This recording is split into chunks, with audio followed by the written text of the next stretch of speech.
Hi అందరికీ, welcome to మా ఇంటి వంట. ఈరోజు ఎంతో టేస్టీగా సింపుల్గా సాంబార్ రెసిపీ ఎలా చేయాలో చూసేద్దాం.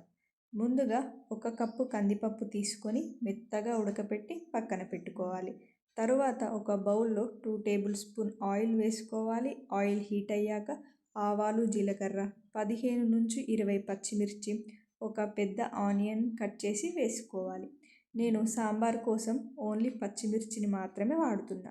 తరువాత వెల్లుల్లి జీలకర్ర పేస్టు, 1 టేబుల్ స్పూన్ అల్లం వెల్లుల్లి పేస్ట్ వేసి బాగా కలుపుకోవాలి.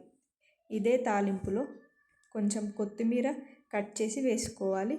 కొత్తిమీర తాలింపులో వేసుకోవడం వల్ల సాంబార్ చాలా టేస్టీగా వస్తుంది. తరువాత 1/2 టీ స్పూన్ పసుపు వేసుకోవాలి. ఈ తాలింపు వేగిన తర్వాత ముందుగా కట్ చేసి పెట్టుకున్న మునక్కాయ ముక్కలు, వీటితో పాటు సొరకాయ ముక్కల్ని వేసుకోవాలి. ఇవి ఒక 10 నిమిషాలు మగ్గిన తర్వాత వంకాయ ముక్కలు వేసుకోవాలి. ఇవి మరో 5 నిమిషాలు మగ్గాలి.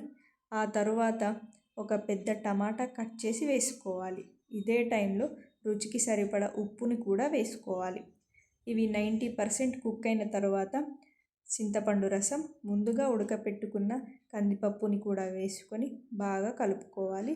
తరువాత వాటర్ యాడ్ చేసుకోవాలి సరిపడన్ని. వాటర్ యాడ్ చేసుకున్న తర్వాత ఒక 15 నిమిషాలు బాగా మరగనివ్వాలి. ఆ తరువాత ధనియాల పొడి, సాంబార్ మసాలా వేసి మరో 5 నిమిషాలు బాగా మరగనివ్వాలి. సాంబార్ ఎంత ఎక్కువసేపు మరిగితే అంత టేస్టీగా ఉంటుంది.